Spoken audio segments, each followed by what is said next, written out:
본문 말씀을 근거로 해서 목자와 양 이런 제목으로 말씀의 은혜를 나누겠습니다. 자, 성경은 하나님과 사람과의 관계를 목자와 양이라고 표현을 합니다. 자, 하나님은 뭐가 되시죠? 목자가 되시고 저와 여러분은 양이 되십니다. 자, 그래서 예수님께서 사람들에게 나는 선한 목자라. 선한 목자는 양들을 위하여 목숨을 버리거니와 참 놀라운 선을 하신 것이지요. 자, 하나님은 선한 목자가 되십니다.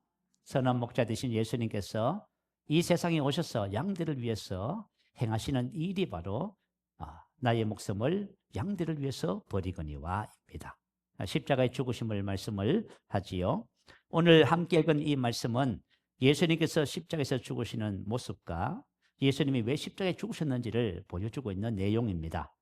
자, 그 중에서 우리는 25절 이 말씀을 중심으로 해서 목자와 양 이런 제목으로 말씀의 은혜를 함께 나누겠습니다. 자, 우리 25절 말씀 다시 한번 읽어볼까요? 너희가 전에는 양과 같이 길을 잃었더니 이제는 너희 영혼의 목자와 감독 되신 이에게 돌아왔느니라. 자, 예수를 믿는다는 것은 바로 목자를 만난다는 거예요.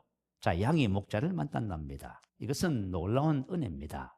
자, 오늘 25절 말씀에 보면 너희가 전에는 양과 같이 길을 잃었더니 예수 믿기 이전의 상태를 이렇게 표현합니다. 자, 만약에 양에게 목자가 없다면 어떻게 될까요? 양의 특성을 살펴보면은 목자가 얼마나 중요한지 얼마나 필요한지를 알게 되어져요. 자, 이 양은 바로 사람을 말하는 거예요. 하나님께서는 이 세상의 모든 사람을 양이라고 말씀하시고 만약에 양이 목자를 잃어버렸다면 어떻게 될까요? 그것을 우리가 한번 살펴봐야만 합니다. 자, 우리 양에는 몇 가지 특성이 있다고 말을 해요.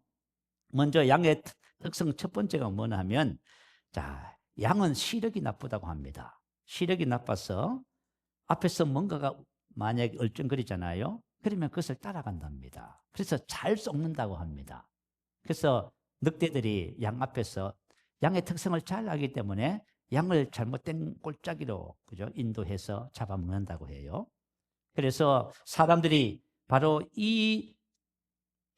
이것을 응용해서 양치기 개를 훈련했다고 합니다. 또 양은 바로 눈앞에 있는 것을 볼 수가 없고 분별할 능력이 없다고 해요. 만약에 한번 생각해 보세요. 양이 먼 것을 보지 못하면 어떻게 푸른 초장과 실만한 물가를 찾을 수 있겠어요? 그래서 목자의 인도가 반드시 필요하다 그 말입니다. 그리고 양은 잘 넘어진다고 합니다. 다리가 약하기 때문에 맹수가 추격하면은 멀리 도망가지를 못해요. 그리고 양은 한번 넘어지면은 발라당 자빠진답니다. 그러면 얘가 아무리 발버둥 쳐도 스스로 일어서지를 못한대요. 그래서 목자가 와서 반드시 세워줘야만 설 수 있다고 합니다. 그리고 양은 이기적 성향을 가지고 있답니다. 우리는 보통 양은 유순한 짐승 이렇게 표현하잖아요. 근데 양은 오히려 이기적인 성향을 가지고 있어서 어린 새끼들이 젖을 요구하면은 외면하고요. 전체보다는 개인의 이익을 우선하는 그런 특성을 갖고 있답니다. 그리고 또 어떤 특성을 갖고 있냐 하면은 우리는 양 하면 온순한 짐승 이렇게 생각하지만 중동에서는 그렇게 보지 않는답니다. 중동에서는 고집 센 사람을 비유하는 욕설로 사용된답니다. 이런 양 같은 놈아. 이거 욕이잖아, 그죠? 근데 양의 희한한 특성은 뭐냐 하면 보통 짐승들은 죽음 앞에서 발버둥을 쳐요. 그죠? 그런데 이 양은 죽음 앞에서 그죠? 자신을 그냥 내놓아요. 그래서 우리 성경에 보면 예수님께서 우리 죄를 대신 짊어지시고 십자가 위에서 죽으실 적에 그냥 순순히 양처럼 자신을 내어드렸다고 말씀하지요. 그러니까 양의 이런 특성을 갖고 있다고 말씀을 하셔요. 만약에 이런 특성을 가진 양에게 목자가 없다면 어떻게 될까요? 이 양은 누구를 말해요? 저와 여러분을 말해요. 그런데 이런 양에게 목자가 없다면 어떻게 될까요? 예수님께서 이 땅에 오셔서 마태복음 9장 35절 36절에 보면 이렇게 말씀하셨어요. 천국 복음을 전파하시며 모든 병과 모든 약한 것을 고치시니라. 무리를 보시고 불쌍히 여기시니. 자, 하나님은 세상의 모든 사람들을 어떻게 여기셔요? 불쌍히 여기셔요. 왜냐하면 이는 그들이 목자 없는 양과 같이 고생하며 기진합니다. 다시 말하면 이 세상의 모든 사람은 뭘 잃어버렸어요? 목자를 잃어버렸습니다. 그래서 고생하는 거예요. 그들이 무언가에 의해 괴로움에 피곤함에 지쳐 있다. 그 뜻이에요. 극심한 고통, 걱정, 탈진한 상태. 이런 뜻을 갖고 있어요. 그리고 기진했다는 것은 뭐냐면 바깥으로 던져졌다. 다시 말하면 목자가 없다 그 말입니다. 만약에 양이 목자가 없으면 짐승의 공격을 받게 되어지고요. 질병과 고통과 가난과 문제 속에서 신음을 당하게 됩니다. 그래서 예수님이 땅에 오셔서 사람들을 어떻게 하셨다고요? 질병을 치료하고 모든 연약한 것을 고치셨지요. 이게 바로 목자가 하는 일입니다. 목자가 이 세상에 오셨을 때에 사람들의 상태가 이런 모습이었습니다. 자, 그래서 목자가 하는 일이 바로 양들을 회복시키고 구원하는 일을 하신 것이지요. 그래서 예수님께서 이 세상에 오신 목적은 바로 잃어버린 양을 찾아 구원하러 오셨습니다. 자, 우리 누가복음 19장 10절 말씀 올려주세요. 같이 한번 읽어볼까요? 인자가 온 것은 잃어버린 자를 찾아 구원하려 합니다. 자, 인자는 예수님을 말씀하시고요. 인자가 오신 목적이 뭐라고요? 잃어버린 자를 찾아 구원하려. 잃어버린 이 말은 멸망시키다. 아폴림이라고 하는 헬라어예요. 다시 말하면 모든 사람의 상태가 어떻게 돼 있다고요? 지금 심각한 문제 속에 있다 그 말. 근데 우리는 그걸 알고 있어요, 몰라요? 모르지요. 또 인정하지 않고요, 모르고 있어요. 그러면서 평생을 살아가면서 얼마나 많은 갈등과 고민과 괴로움 속에서 사는지 몰라요. 그래서 죽어서는 천국과 지옥도 알지 못한 채 그렇게 살아가는 거예요.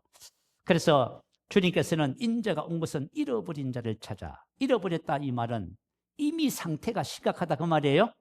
이 단어의 뜻은 아폴림이 멸망시키다, 상실한 상태에 있다 그 말이에요. 그래서 이와 같은 사람들을 찾아 구원하기 위해서 오셨습니다. 오늘 함께 읽은 이 본문 말씀 속에 길을 잃었다는 이 말은 플로나오라고 하는 헬라어예요. 길을 잃다, 미혹되다 그 말이에요. 다시 말하면 모든 인류는 미혹을 받아 길을 잃어버렸습니다. 자, 우리가 창세기에 보면 아담과 하와가 미혹을 받지요. 뱀에게, 사단에게 미혹을 받아서 양이 목자를 떠납니다. 근데 양이 목자를 떠나서 이 땅에 고생하면서도 이 단어가 의미하는 바는 뭐냐면 스스로 다시 돌아올 수 없는 상태에 처해 있다 그 뜻이에요. 다시 말하면 양이 목자를 찾아갈 수 있다 없다? 없습니다. 그래서 예수님이 뭐 하러 오셨어요? 찾아 구원하러 오신 거. 찾아라 이 말은 얻으려고, 찾으려고 애쓰다, 얻고자 노력하다 그 뜻이에요. 보통 사람들이 그런 말을 하지요. 교회 다니는 사람들은 왜 사람을 그렇게 귀찮게 하냐고. 그죠? 그 왜 그렇게 귀찮게 하냐면은 찾지 않으면 찾아져요, 안 찾아져요? 불가능해요. 잃어버린 생명을 잃어버린 양들이 길을 몰라요. 예수님이 나는 길이요 진리를 하셨죠. 길을 몰라요. 그래서 교회 공동체에게 우리에게 주신 사명이 뭐지요? 잃어버린 자를 찾으라. 그 말을 좀 하신 거지요. 그래서 그런 거예요. 세상의 모든 사람들은 저와 여러분이 나가서 찾지 않으면 안 돼요. 올 수가 없어요, 스스로.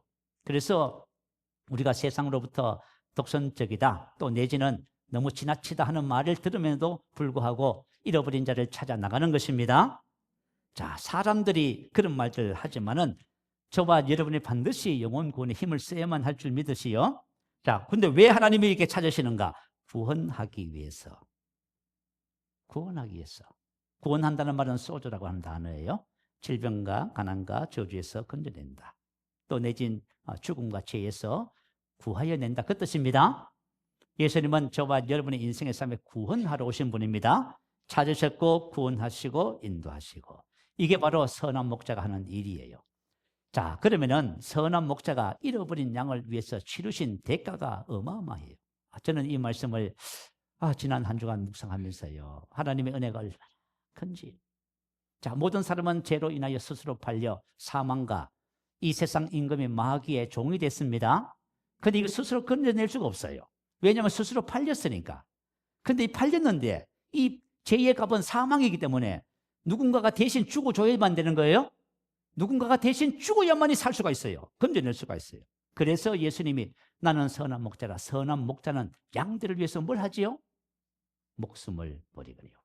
대속물로 주신 거예요. 이 말씀을 묵상하면서 주님의 은혜와 사랑이 얼마나 큰지. 여러분도 한 주간 주님의 은혜와 사랑 안에서 큰 하나님의 은혜가 있게 되시길 바랍니다. 그래서 모든 사람을 구원하기 위해서 예수님이 오셨고 죄의 값을 인 사망을 목숨을 담보로 하셔서 저와 여러분을 구원하신 것입니다. 자, 오늘 두 번째는 목자가 양에게 베푸시는 은혜를 살펴보도록 하겠습니다. 자, 우리 시편 23편 올려주세요. 우리 같이 함께 23편 1절에서 6절까지 같이 한번 읽어볼까요? 자, 시작. 여호와는 나의 목자시니 내게 부족함이 없으리로다. 그가 나를 푸른 풀밭에 누이시며 실만한 물가로 인도하시는도다. 내 영혼을 소생시키시고 자기 이름을 위하여 의의 길로 인도하시는도다. 내가 사망의 음침한 골짜기로 다닐지라도 해를 두려워하지 않을 것은 주께서 나와 함께 하심이라. 주의 지팡이와 막대기가 나를 안위하시나이다. 주께서 내 원수의 목전에서 내게 상을 차려주시고 기름을 내 머리에 부으셨으니 내 잔이 넘치나이다. 내 평생의 선하심과 인자심이 반드시 나를 따르니 내가 여호와의 집에 영원히 거하리로다. 아멘. 자, 본문 말씀은 목자가 저와 여러분 한 사람 한 사람에게 베푸시는 은혜를 기록해놨어요. 목자를 만나면 이 은혜 안에 살아가게 됩니다. 목자가 베푸시는 은혜를 우리가 함께 살펴보면서 저와 여러분이 은혜가 되시면 좋겠습니다. 자, 우리 한번 1절 한번 볼까요? 여호와는 나의 목자시니 내게 부족함이 없으리로다. 여호와는 하나님의 이름이지요. 하나님의 이름. 하나님께서는 이름을 통해서 하나님이 어떤 분이신가를 우리에게 계시해 주십니다. 가르쳐 주시지요. 여호와는 저와 여러분의 목자가 되십니다. 자, 우리 신앙생활의 핵심은 뭐냐면 하나님을 알아가는 거예요. 하나님을 아는 것이 신앙생활이에요. 베드로후서 1장 2절에 보면 하나님과 우리 주 예수를 알므로 은혜와 평강이 너희에게 더욱 많을지어다. 자, 신앙생활은 은혜와 평강이 저와 여러분에게 계속 증가되는 삶입니다. 저와 여러분 예수를 믿으면 목자를 만나잖아요. 목자가 베푸신 은혜 안에서 우리는 평강이 계속 증가됩니다. 할렐루야. 그래서 예수 믿는 사람들은 어제보다 오늘이 더 나아야만 합니다. 내일이 오늘보다 더 낫습니다. 계속해서 발전하고 성장하고 건강면에서 관계면에서 또한 우리가 하는 모든 일에서 계속 발전하고 전진합니다. 이게 신앙생활이에요. 근데 이와 같은 은혜와 평강이 계속 증가되는 삶은 우리 주 예수를 알므로 하나님을 알므로 아는 것에 달렸습니다. 그래서 오늘 저와 여러분이 목자와 양의 말씀을 나누면서 목자를 알아야 됩니다. 목자를 알면은 목자가 나의 삶에 나의 일생에 베푸시는 은혜를 발견하게 되어져요. 그때 저와 여러분의 은혜가 증가될 뿐만 아니라 그 은혜의 결과로 평강이 증가되는 거예요. 평강은 헬라로 에히레네라고 하는 단어예요. 평화, 복지, 번영, 건강, 안식, 안전, 염려 없음, 형통 등 그런 뜻을 갖고 있어요. 그래서 저와 여러분이 하나님의 은혜를 알면 평강이 계속 증가됩니다. 자, 여러분 아까 전에 우리 말씀의 실제를 하면서 안다는 것에 대해서 말씀을 나눴지요. 안다는 이 단어는 두 단어가 있어요. 첫 번째는 그노시스. 이건 일반적인 지식입니다. 우리가 지적 동의를, 자, 요한은 나의 목자시니 지적 동의를 다 알지요. 이건 지적 동의의 믿음이에요. 그러나 하나님을 안다는 것은 에피그노시스. 다시 말하면 하나님에 대한 명확한 인식으로서의 지식입니다. 그것은 하나님을 인격적으로 만남을 통해서 아는 거예요. 하나님을 인격적으로 만남을 통해서 알 때 저와 여러분 삶에 뭐가 증가된다고요? 은혜와 평강이 계속 증가됩니다. 나이가 들어도 계속 청청하고 밝고 환하고 계속 발전한다는 사실을 기억하시기 바랍니다. 그런데 구약 성경을 보면은 하나님께서 너무너무 슬퍼하셔요. 왜냐하면 하나님의 백성인 이스라엘이 시편 23편의 하나님을 알지 못했습니다. 그래서 호세아서 4장 6절에 보면 내 백성이 지식이 없으므로 망하는도다. 이렇게 하나님께서 탄식하셨습니다. 자, 하나님의 백성은 원래 망할 수가 있어 없어요? 어떻게 하나님의 자녀가 망할 수 있어요? 하나님의 자녀는 망할 수 없습니다. 죄 가운데 고통받을 수 없고요. 가난과 질병 가운데 고통받을 수 없습니다. 문제와 실패 속에서 고통받을 수가 없어요. 왜냐하면 하나님께서 한 사람 한 사람의 뭐가 되신다고요? 목자가 되시잖아요. 여러분이 목자라면 양을 병들고 가난하고 실패하고 그렇게 두겠습니까? 절대 그렇게 하지 않습니다. 그래서 주님께서 목자가 되시는데 요한복음 10장 10절에 이렇게 말씀하셨어요. 내가 온 것은 양으로 생명을 얻게 하고 더 풍성히 얻게 하려는 것이다. 나는 양들을 위하여 목숨을 버리거니와. 그러면 어떻게 양들이 망할 수가 있습니까? 자, 목자는 양에게 생명을 주고 더 계속해서 풍성히 주시기 위해서 저와 여러분을 양으로 부르신 거예요. 내게 부족함이 없다는 것은 저와 여러분의 당연한 고백이 되어야만 합니다. 삶의 모든 영역에서 부족함이 없습니다. 자, 부족함이 없다는 말은 그런 뜻이에요. 삶의 모든 영역에서 나는 부족함이 없습니다. 그리고 만족합니다. 더 이상 필요한 것이 없습니다. 여러분이 만약에 예수를 믿고 목자를 인격적으로 만났다면 여러분 똑같이 고백을 해요.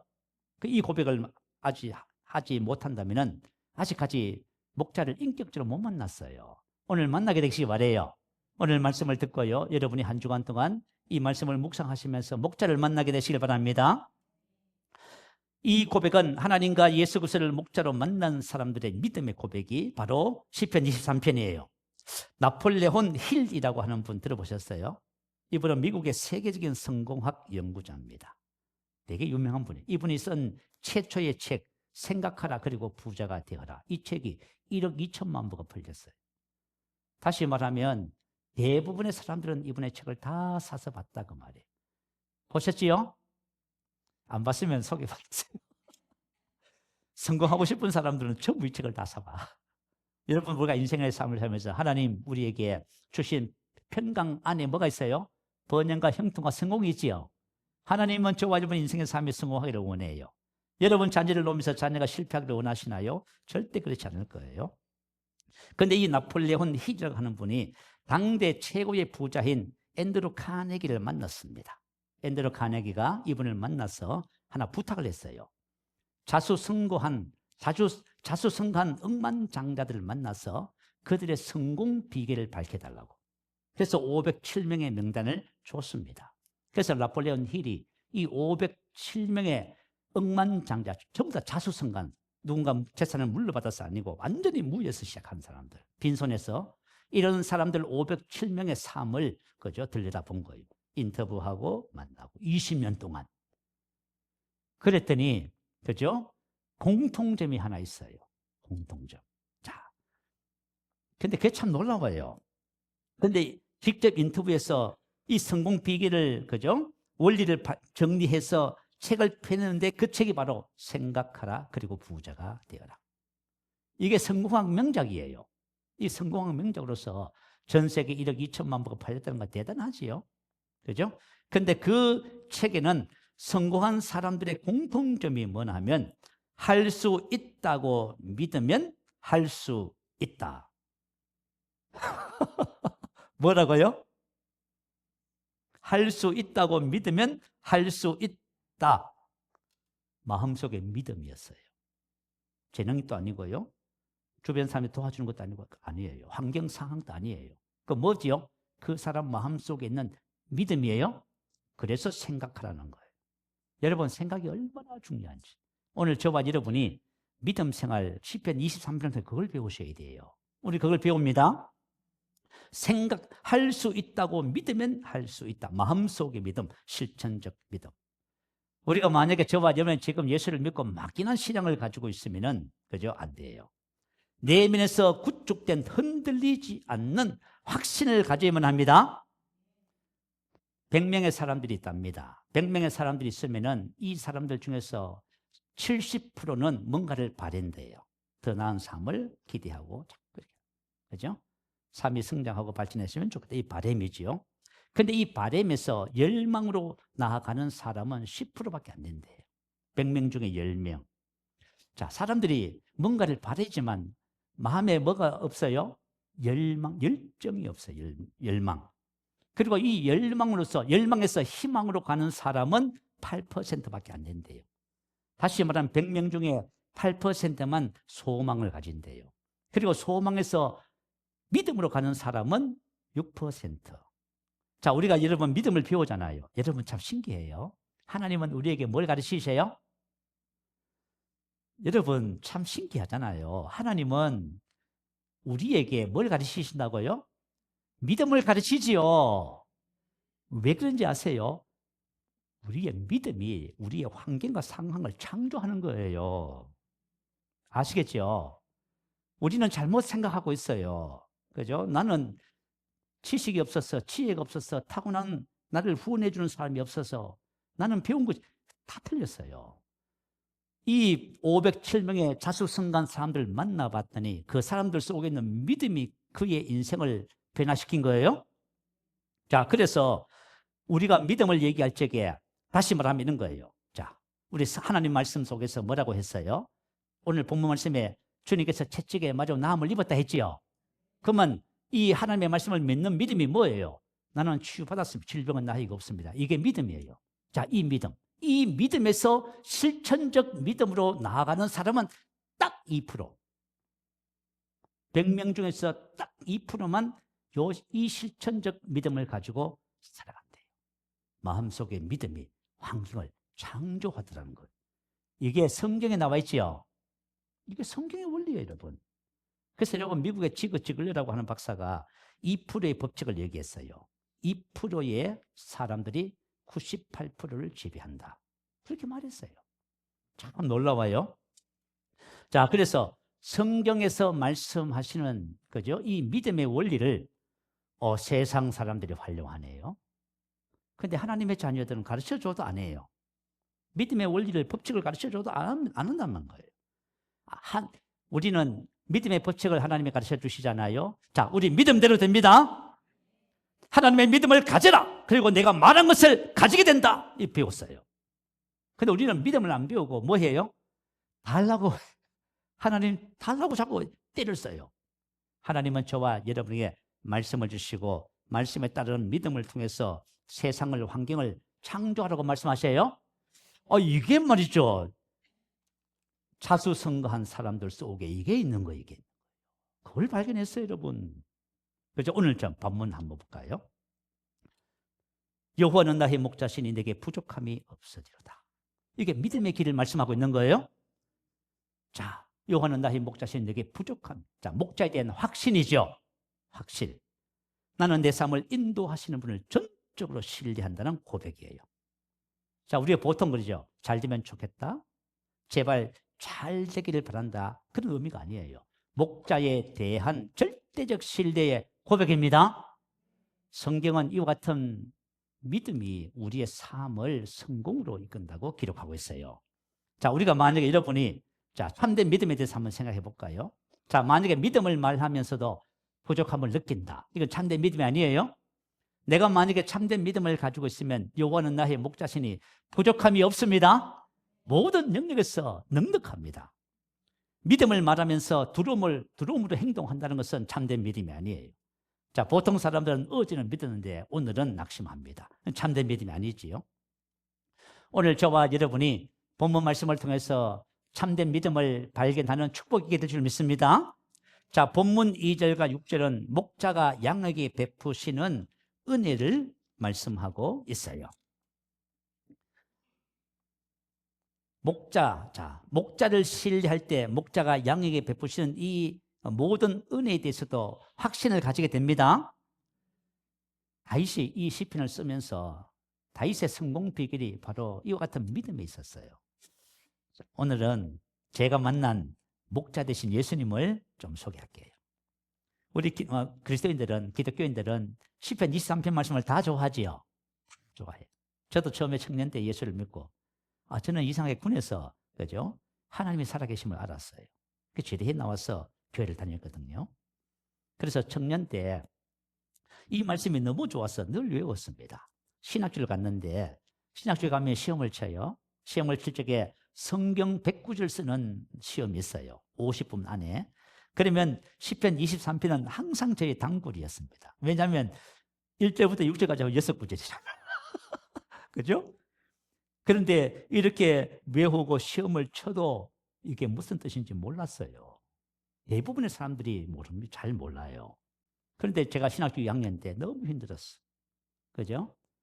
자, 너무 힘들어서 그때 안산 부곡동에 살면서 방에서 혼자 막 울었어. 눈물이 나더라고. 하나님 너무 힘들어 하면서 울었어요. 하나님, 나 너무 힘들어요.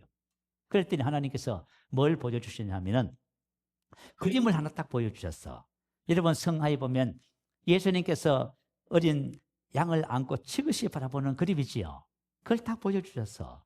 그래서 그것을 보면서 주님은 나의 목자시고 나는 어린 양이다 하면서 많이 위로가 됐어요. 그러면서도 그게 뭔지를 몰랐어. 참 희한해. 여러분, 지금 여러분 신앙생활 하면서, 그죠? 하나님께서 뭐라고 말씀하셔도 모른다, 잘 몰라요. 계시가 없으면 몰라요. 그런데 제가 신학교 3학년 때 어떤 일이 있었냐면, 그해 1992년도였어요. 추석이었습니다. 대구 이제 가지 못하는 그런 상황이 됐어요. 그래서 친구들하고 3명이 윤일석 전도사하고 박경준 전도사하고 저하고 셋이 보니까 고향을 안 갔더라고. 그래서 뭐라고 했냐면 우리 북한산 백운대 능력봉에 가서 기도하고 능력받자. 그래서 목회 잘하자 해서 이제 올라갔어요. 그래서 우리 이제 세 사람이 추석 전날 그 산에 올라갔습니다. 와, 그 백운대 정상에 가니까요. 완전 하강하면 덩어리예요. 그리고 정상에 올라가니까 바위가 이렇게 조금 기울어서 펑펑한데 수백 명이 앉을 수 있는 넓은 공터가 있어. 그리고 그 뒤에 뽀쭉 튀어나온 바위가 있고 그 밑에 움푹 파인 이런 곳이 있고요. 얼마나 춥던지 밤에 그 속에 들어가서 노숙을 했습니다. 아침에 일어나서 그죠? 세면을 하고 이제 저는 이제 바위 끝에 기도하려고 묵상하려고 앉았어요. 그런데 한 10시쯤 되는데 그 산이 얼마나 높냐 하면 836.5cm 되는 산이에요. 높지요. 그 산에 추석날 10시가 됐는데 사람들이 올라오기 시작하는 거예요. 사람들이 말이죠. 수십 명이 올라왔어요. 그래가지고 제가 앉아있는 그곳에, 그죠? 어떤 부부가 자리를 잡더니 성경을 펴놓고 찬양을 하시더라고. 아, 세상에. 여러분, 그 추석날 그리스도인들이 그 산에 뭐 하러 왔어요? 기도하러 왔어요, 여러분.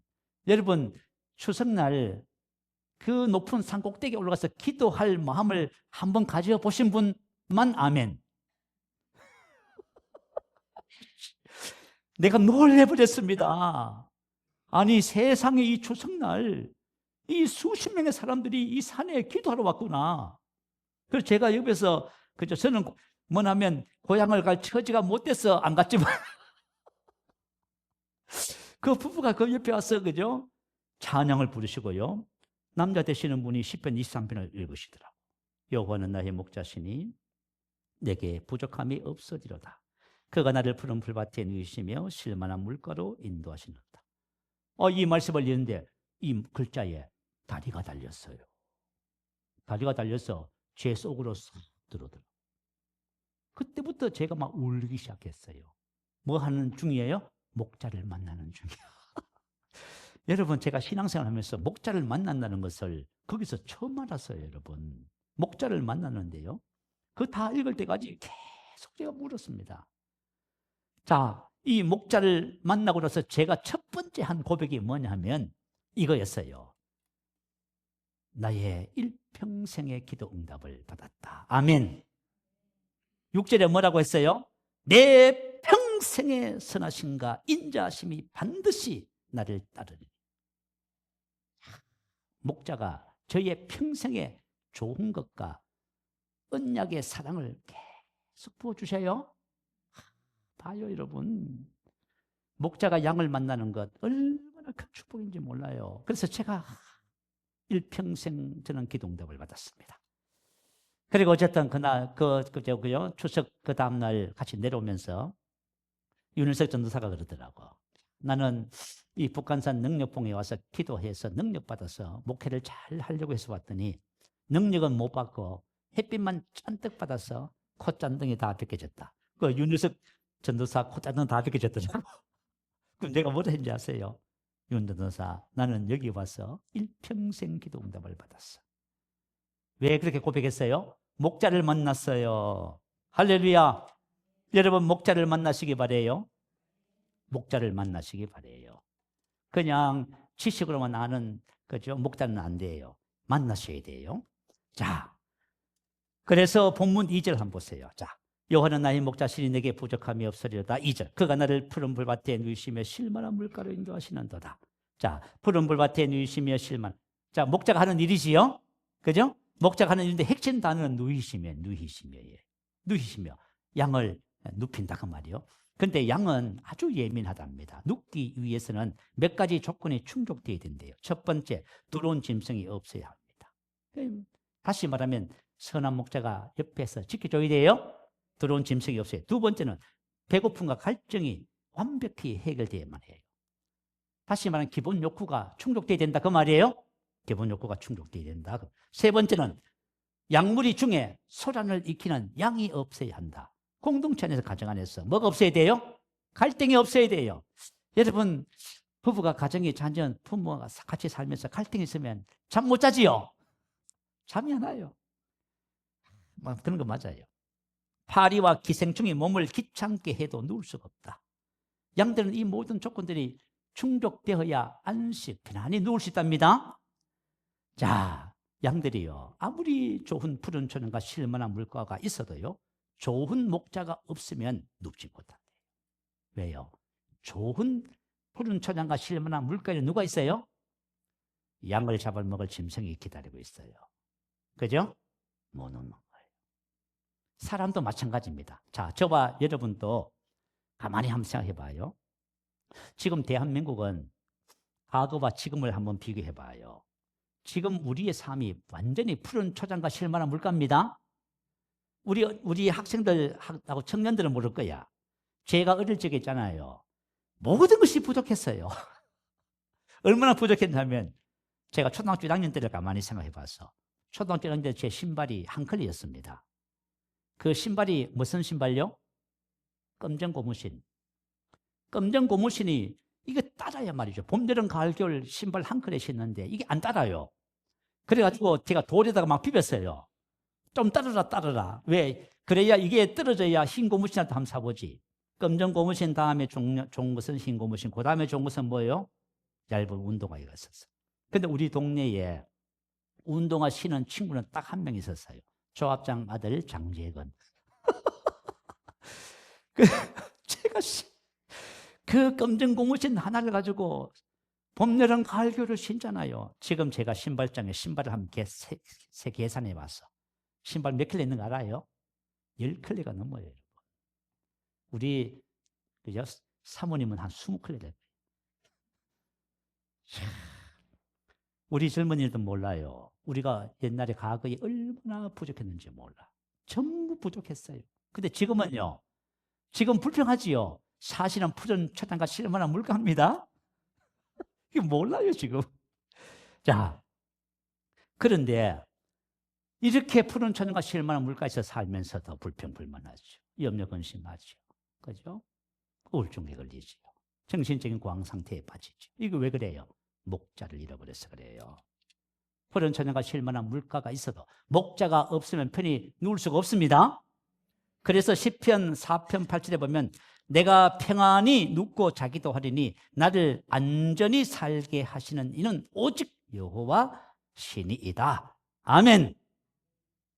자, 여러분 목자를 진짜 여러분 목자를 만나면 그때부터 편안히 쉬어요. 어떤 문제 속에서도 안식을 누려요? 목자가 계시기 때문에 그래요. 목자를 만날 때 우리는 참된 안식에 들어갑니다. 그리고 목자가 하는 일이 뭐지요? 인도하시며 그가 나를 푸른 풀밭에 누이시며 쉴만한 물가로 목자가 양들을 푸른 초장과 쉴만한 물가로 인도하십니다. 이 말은 목자가 양들의 뭘 알아요? 필요를 알아요. 우리는 무엇을 먹을까 마실까 입을까 필요가 있지요. 이 필요가 충족된 기본 욕구예요. 그런데 목자는 양들의 필요를 다 알고 있어요. 그래서 예수님이 오셔서 뭐라고 말씀하시냐면 마태복음 6장 25절 32절에 보면 목숨을 위하여 무엇을 먹을까 무엇을 마실까 몸을 위하여 무엇을 입을까 염려하지 말라. 염려하지 말으래요. 공중의 새를 보라. 심지도 않고 거두지도 않고 창고에 모아 들이지도 아니하되 하나님이 그것을 기르시나니 할렐루야. 어찌 의복을 위하여 염려하냐. 들의 백합화를 보라. 야, 여러분 복합화 길쌈을 합니까? 뭐 합니까? 안 하지요. 하나님이 다 기르시지요. 근데 이 들의 백합화가 솔로몬의 영화보다 더 영화롭답니다. 너희는 그들보다 더 귀하니라. 할렐루야. 염려하지 마세요. 목자를 만나면 이 모든 것에 대해서 자유해져요. 평안해집니다. 제가 제 삶을 돌이켜보면은 대단한 것은 없지만은 저의 삶 속에 늘 목자 되신 주님께서 필요를 채워주셨습니다. 야, 우리 참 옛날에 어떻게 살았는지 몰라. 개척할 당시였잖아요. 그죠? 우리, 저 상가 2층에 여러분 보셔서 잘 알잖아요. 거기 이제 3천만 원에 월 30만 원 세를 들어갔어요. 처음에 개척하니까요. 뭐, 헌금하는 성도님도 별로 안 계시고 하니까요. 뭐, 한 2달 지났는데 월세가 밀리더라고요. 월세가 밀리면 원금에서 까지는 거예요. 월세가 밀려. 그러니까 다 걱정이 되는 거예요. 그래서 누가 그러더라고. 목사님도 좀 걱정 좀 하세요. 그러더라고. 그래서 제가 뭐라고 했어요? 요번은 나의 목자신데요. 그래서 그럼 안 채워졌어요? 다 채워집니다. 아멘. 난 나의 삶을 통해서 목자가 저 의심하지 않아요. 왜냐하면 제가 목자를 만났어요. 자, 어떤 일이 있어도 평생에 선하심과 인자하심 나를 따릅니다. 모든 것이 협력하여 잘 됩니다. 여러분 목자를 만나셔야 돼요. 아시겠죠? 여러분 한 주간 목자 만나는 한 주간입니다. 이미 목자를 만나신 분이 있을 거예요. 목자에 대한 신뢰가 더 증가되어서 더 풍성한 은혜가 넘치게 될 줄 믿습니다. 그런데 양의 우리에는 목자가 따로 돌보는 양이 있다고 해요. 다시 말하면 이제 목자가 아침이 되면 양들의 이름을 부르고 인도해 가잖아요. 푸른 초장과 실마을 물가로 가는 겁니다. 그리고 이제 저녁 때가 되면 다시 양 우리로 들어오잖아요. 그런데 그 양의 우리에 보니까 이렇게 아침에 나가서 들어오고 하는 그런 양이 아니라 목자가 풀을 뜯어와서 먹이는 양이 있더랍니다. 그래서 지나가는 나그네가 물어봤대요. 저 양은 왜 저렇게 하고 있습니까? 라고 물어봤대. 그랬더니 목자가 하는 대답이 뭐냐 하면 이 양은 목자를 알지 못해서 목자가 다가가면 두려워서 피한답니다. 그리고 목자의 음성을 분별하지 못해서 자꾸 어떻게 돼요? 곁길로 가는 거예요. 그래서 잃어버린답니다. 그래서 어떻게 해요?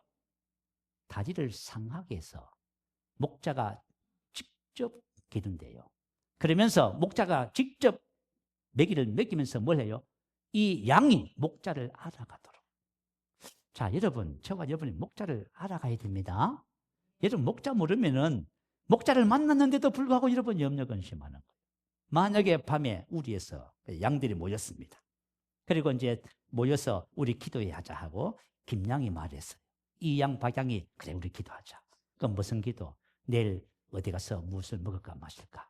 밤새도록 철학기도 해서 아침에 보니까 다리가 후들후들해요. 자, 그러면은 아침에 되면 목자가 양들을 인도할까 안 할까요? 하지요. 근데 왜 걱정했어? 왜 기도했어요? 목자를 몰라서.